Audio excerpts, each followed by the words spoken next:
well, they're absurd, but they're also paradoxes. It's a logical paradox, and it's meant to put the mind into a feedback loop that generates a certain kind of feeling, which comes from trying to contemplate something that has an inherent contradiction in it. And what is the contradiction of this Zen philosophy? Is that they say that nothing is something. How is that? Because they say that everything has come from nothing. Exactly right, Neville. It's like You got this. it. Huh? It's like this. Yeah, he just... Florian just handed me a card with a drawing on it of a box. And inside the box it says, "This box is empty." Oh, very Zen. You know, that's the same thing as, "This statement is a lie." Right? It's a self-contradicting, paradoxical statement. To say that everything comes from nothing. Nothing is the absolute. So everything comes from nothing and then it goes back into nothing. And of course there's no proof for this, because no one has ever seen nothing, nor can they see it. And yeah, it's right, Peter says it's designed to turn your brain into jello. Yeah. Yeah, because it short circuits all the reasoning. If there's no reasoning, if there's no discursive thought, the Zen Buddhists say that you have kensho, you have some enlightenment experience. But actually, all that's happening is that they're sitting without bringing in the mind, and their energy, their life energy, is moving according to its own intelligence. That's all. That's all that this is all about. It's just that you sit there and you don't think, you just observe, and you allow your energy to move. Because most people are using their mind to, how can I say, interfere with the natural flow of energy in their bodies. Any massage therapist, any martial artist, anybody who works with energy can understand this.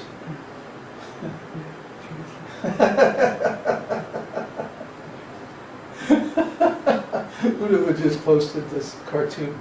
Oh, we have to change the tapes. And, but anyway, once you get your mind out of the way of your natural life energy, then it moves in its own way and you feel so much better. So that's very nice, but let's not confuse that with spiritual enlightenment.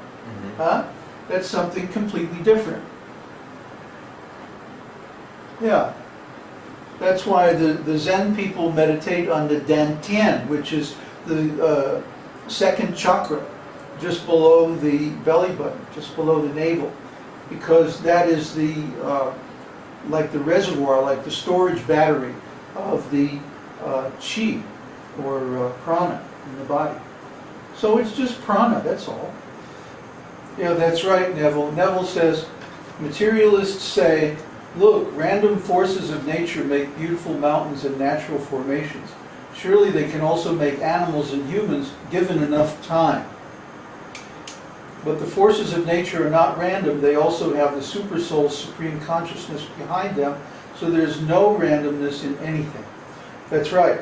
The Supreme Lord enters into the creation as the supersoul, and he's within every atom. But here's a question to ask scientists. How are the laws of nature enforced? What makes the atoms, what makes an atom of carbon have 4 links, atomic links, and what makes an atom of hydrogen have only 1? Why do the different chemicals connect the way they do into compounds? Why do the different subatomic particles act the way they do? All they can say is, well, we have observed in the laboratory that such and such happens. Right.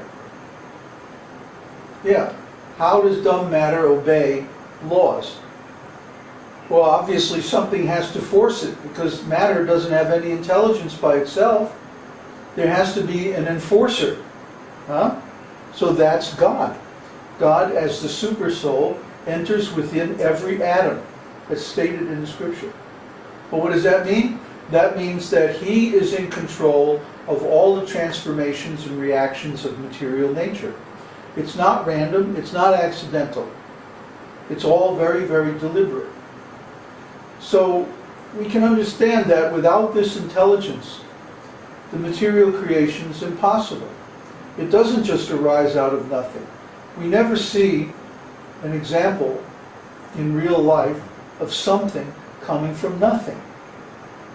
What we do see is that matter is always conserved. Matter and energy, in its complementary forms, are always conserved, and that one thing is transformed into another thing by the laws of nature. Yeah, so if you ask any scientist this question, they cannot answer. Just like they cannot answer, well, even if we accept the Big Bang, where's the energy of the Big Bang coming from? And if you say, well, there was some kind of subatomic reaction or something like that, then you still have to answer the question, who determines the laws of nature that cause that subatomic reaction? That energy, that intelligence has to come from someplace. It can't come from no place, like the Zen people say. Huh? There's really more in common between the Zen people and the modern scientists than there is between either of them and the Vedic theory. Even if you look at religious scriptures like the Bible, they miss this point completely. Somehow or other, they accept that God is the cause of the material creation. But they still are so naive about matter that they think that matter can somehow arrange itself. Until very recently, actually it's started back in the time of the ancient Greeks, people thought that, for example, flies, maggots, which are the larvae of flies, were a natural product of the spoiling of food. They thought that as the food broke down, they would naturally release maggots and other insects and bacteria. Aristotle was that. Was Aristotle? That was Aristotle. Good old Aristotle. And he was the one who gave the whole logic system to Christian philosophy. Yeah. So his logic was obviously flawed. And then there's another one, another example, that, for example, water, if you boil it, it disappears. Or a candle. Well, this one is even used by the Zen guys. They say if you burn a candle, it disappears into nothingness. Oh, yeah. Right? Of course, now, actually, we know that when you burn a candle, some of the mass is transformed into gas, and some of it is transformed into light energy. But actually, all of the ingredients of the candle are conserved. They're simply transformed into other forms, that's all. It's the first law of thermodynamics. What's that? The first law of thermodynamics. The first law of thermodynamics, Florian says. So, and what's the second law? Well, the law of entropy. Entropy, which says that a complex system will, over time, degenerate into a more simple state. Why? Because complexity and information require energy. The only exception to that is that if the system is an open system... Come here and talk. Otherwise I have to repeat it. There is only one, because then you could say, okay, there is an exception.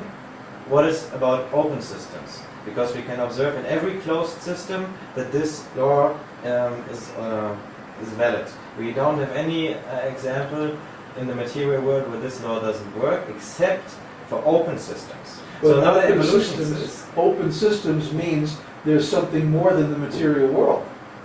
well, no. In the there are well, in the logical sense, if you break it down, it would be that. But there are some open systems in the material world. But the evolutionists say the Earth is an open system because it absorbs the light energy and the emission of the sun. Well, that's true. That is true, but the light energy of the sun and the radiation of the sun is all but constructive. It is destructive, and we can observe that in every angle. And this kind of proposed open system doesn't meet the criteria of an open system in physics. It's simply